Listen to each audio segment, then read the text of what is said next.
The world unfolds differently for each of us. Why? Where do the rules come from? Within each of us, there is a unique philosophy shaping our thoughts, beliefs, feelings, worldviews, and actions. This is Inner Dialogues with Ecem, an introspective space for curious souls and minds. This is where you get to understand your individual philosophy that writes the script of your life. This is where we unveil the inner wisdom that guides you. Yep, that was your inner sage knocking the door. Let's go and chat with him.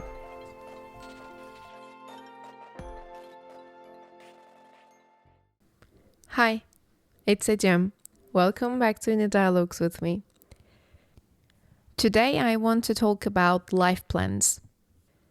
I was watching an interview with this Turkish actor this weekend, and a feeling stuck with me.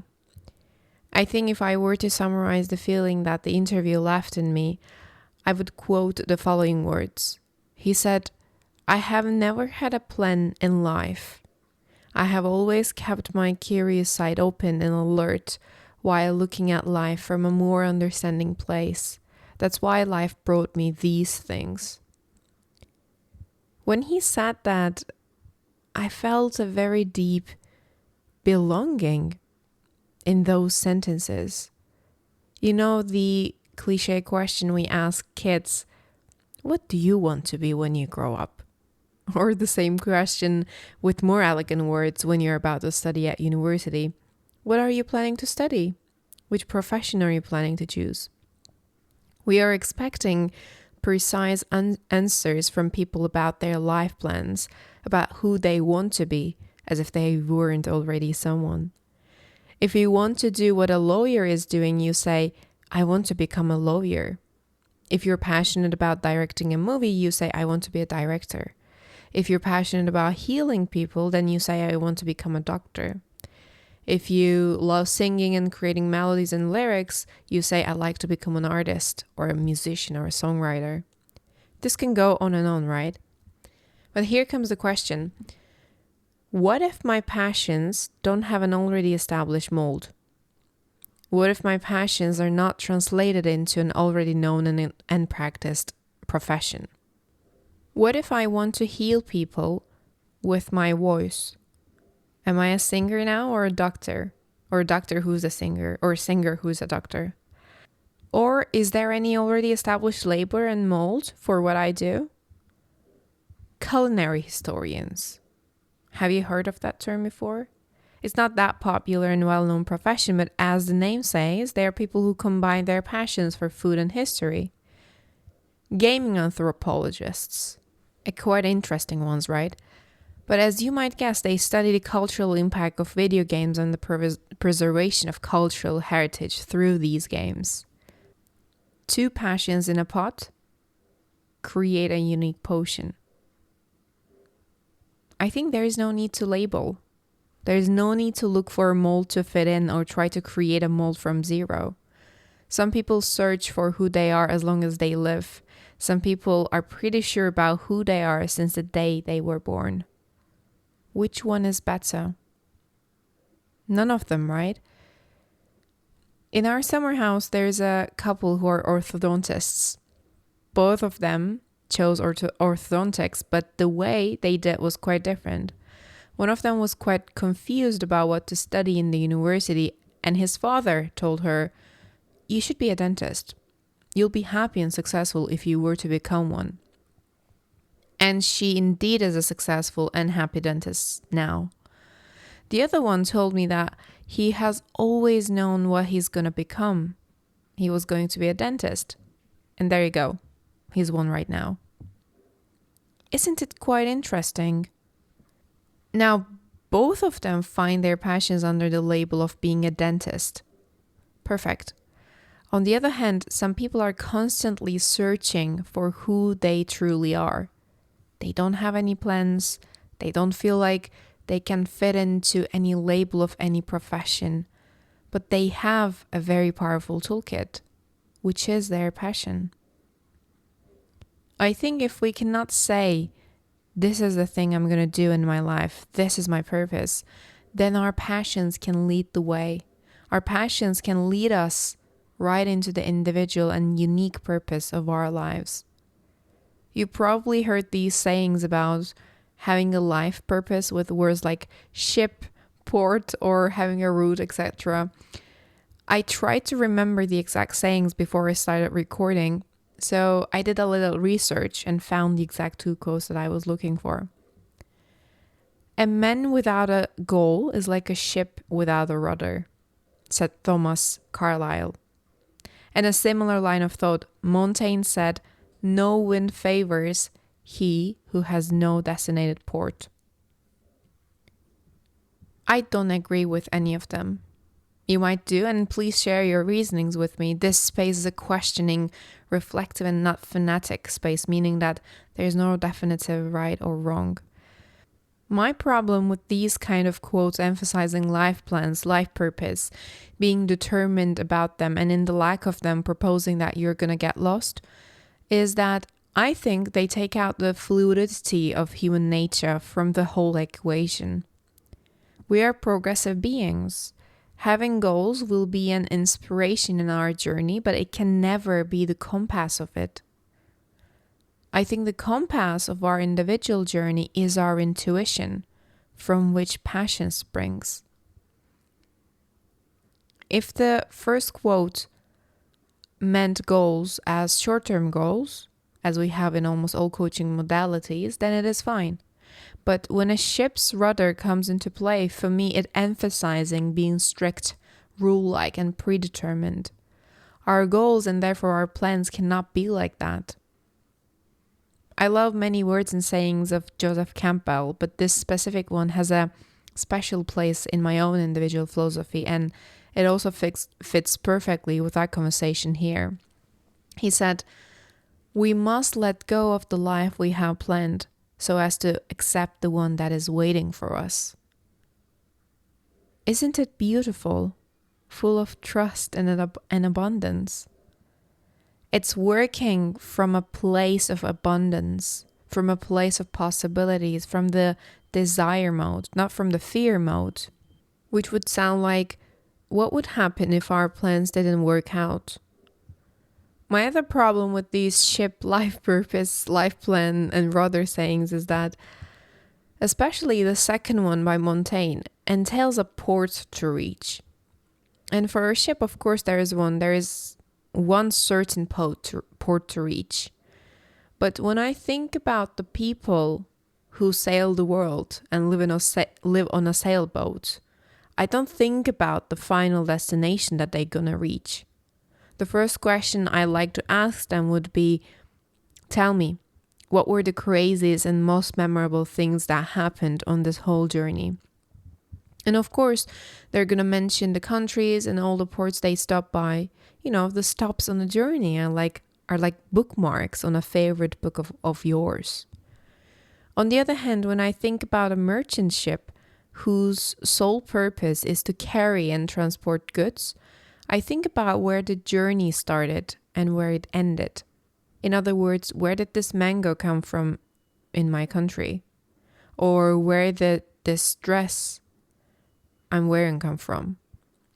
Humans are more like the first one, the one who sails the world, gathers all these stories and experiences, the one that has no final and certain idea, but has only an aspiration for the final destination.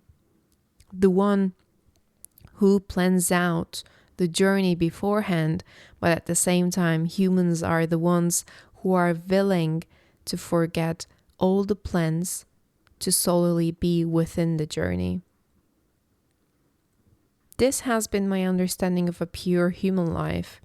This understanding has always directed my philosophy, my life. If you have listened to the previous episode where we talked about our inner child, I mentioned a couple of core childhood memories. One of them was me singing and performing in our living room while my mom was holding a hairdryer below my waist to give that blowing hair effect. Looking back on it, I remember when people asked that cliche question, what are you going to be when you grow up? I used to say a singer. And then I started going to kindergarten where I met with theater and acting. I spent 8 years not giving up from that stage, acting on it. I was in love with it. And up until the time when we had to make a choice for which high school to study in, I've always said all I can be is to be an actress. Looking back on these things, I can see my passion behind those labels as a singer or actress. My passion was to be on stage. It was to be on stage touching people through a play or a song or any form of art. And the only stage I knew back then was a literal stage, the one that is slightly above the ground level in a theater. But now I have a different understanding of stage. I can see the depth of my passion. I can unfold my passion for being on stage and performing. My deep passion has always been touching people's minds, souls, and hearts through a means. This means has different forms like acting, performing, and dancing until now. But nowadays, that means is a philosophy. And the stage is this, my podcast mic, the podcast platforms that you're listening to me from, the art that I'm creating on social media via this podcast. What is the core of this passion of mine? I have this poster in my room, which I bought from a secondhand book fair on my birthday back at uni with my lovely dorm mates. It's the movie poster of The Little Prince, 1974 version. And there is a saying on it, and from the very first moment I saw that poster among the bunch of other ones, it held on to me somehow, and since then it has been on my wall. I'll share the movie poster on Instagram for the ones who are curious about it, but on top of it, it says, the entertainment that loves a lot and lives a lot and gives and gives and gives a lot. I've always trusted the things I come across and the things that I'm learning, the things that I have taught myself, and the things that I'm experiencing, listening and watching. I've trusted them in a way that I knew that they would somehow serve me and the people around me. They will all find their place in this whole big puzzle. And there you go, little prince. You have a brand new place in my story. Why I have shared this movie poster and the quote with you is to reflect on the core of my passions of being on the stage, performing, dancing, and now hosting a podcast and doing coaching. The core of all these passions of mine is to give. From the things I love deeply, from the bottom of my heart and soul, with the things that live with me and make me feel alive, I give and give and give a lot. Service. In a nutshell, this is called service, right? Whether through art or philosophy, it is service. And my service to myself and to this world is heavily fed by creativity. All the forms I've given through were mostly art. Theater, dancing, performing, writing, poetry, drawing, and now this podcast and coaching. The last two sound quite different from the previous ones, but they are being fed from the same passion of giving, and they are being fed by this creativity. Since I quit my job and started this podcast and my coaching business, I've been discovering my creativity in different ways. We are almost in a conversation with it. We are flowing together. We understand each other. We are seeing our inspirations, our passions, our blockages in the places we flourish. The other day, I was having a lovely, deep, intellectual, funny, soulful, and reflective conversation with one of my friends. It started with her asking this simple question about a TV series that I recently started watching. But let me rewind a bit. On Sunday, I started watching The Baby Reindeer, a very popular Netflix series nowadays. And I was thinking how this is very unlike me. I want to highlight unlike here because I have something to say about this unlikeliness. Anyway, I normally don't feel any urge to watch popular things when they're popular. This is not like trying to go against the tide or trying to be different, but more so it is how things work in my life mostly. So I watched the first episode of it, and for some reason in the middle of the episode I decided to watch the first episode of Normal People, which has been on my list for a while now. After I finished the first episode of Baby Reindeer, I started watching Normal People. And then something happened. I stopped watching it a couple of minutes later. Not that it was bad or it was anything like that, but I just decided not to watch it right now. I didn't even watch enough to understand the topic of it. All I saw was the setting of the series, which was a high school, I believe. Then I had the conversation that I mentioned a moment ago with one of my friends. I said to her, normally Ecem would have read the book first and then watched the series. And then she asked me, where did normal Ecem go? And in a joking way, I said to her, the normal Ecem got haunted and captivated by the messiness of creativity. This phrase and sentence just came to me in that moment from nowhere. Since I quit my job, I've been disorganized. My things are all over my room and the whole house, and this is very unlike me. Again, highlighting the unlike here. What I have witnessed in the people who I see as creative, and also the artists, painters, and performers whom I read about their lives, is that creativity requires a certain level of messiness, craziness, disorder, and even a certain level of marginality. And I think that sentence of mine was coming from this underlying belief and thought. There's something about unlikeness that gives a space for creativity to flourish. When we give ourselves the breathing space to be unlike ourselves, we tap into a deep creative force within us that is free from all the definitions we created about who we are, what we like, and the rules we should follow. I'm going to share the exact words that my friend told me in that conversation. I took her permission at that very moment. I deeply sensed the inspiration that conversation was giving to me and the new doors it was opening in my mind. So I asked her if I could share our conversation, and thankfully she said, you can quote me actually. So what she said about allowing ourselves to be unlike ourselves was the following. I can allow myself to change a bit and see what's like, a sort of a guilty pleasure of some sort, but that will not change or devaluate what I have been so far. I was so much inspired by her words. It touched something within me and warmed my soul in some way. I replied to her with a voice message in the exact following way. It's like waves and winds over our true selves. And I think when we allow that wind to pass or waves to crash, like not finishing the movie you started or stopping watching an episode after 7 minutes, reading multiple books at the same time, or taking months to finish one thin book, all these things go against our so-called nature, and I think they give a breathing space to our existence and being, and to the person who we describe as who we are.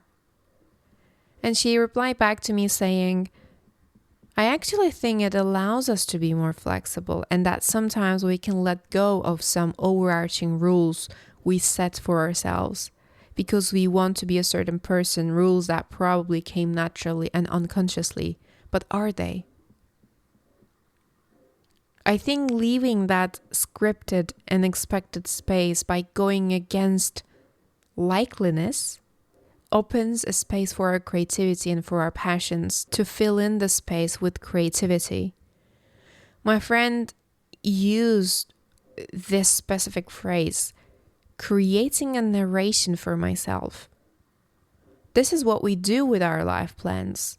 expectations, standards, what we set for ourselves, and rules, what we think we should follow. When she used this phrase, a quote about traveling, which I came across recently, came to my mind. It goes, quote, "It's a cliche, but people say travel changes them."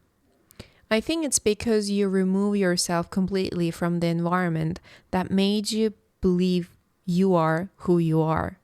When you completely disconnect from the people, the places, the customs, the culture, everything, it gives you more of an opportunity to see your true self more clearly without the environment telling you you are something else.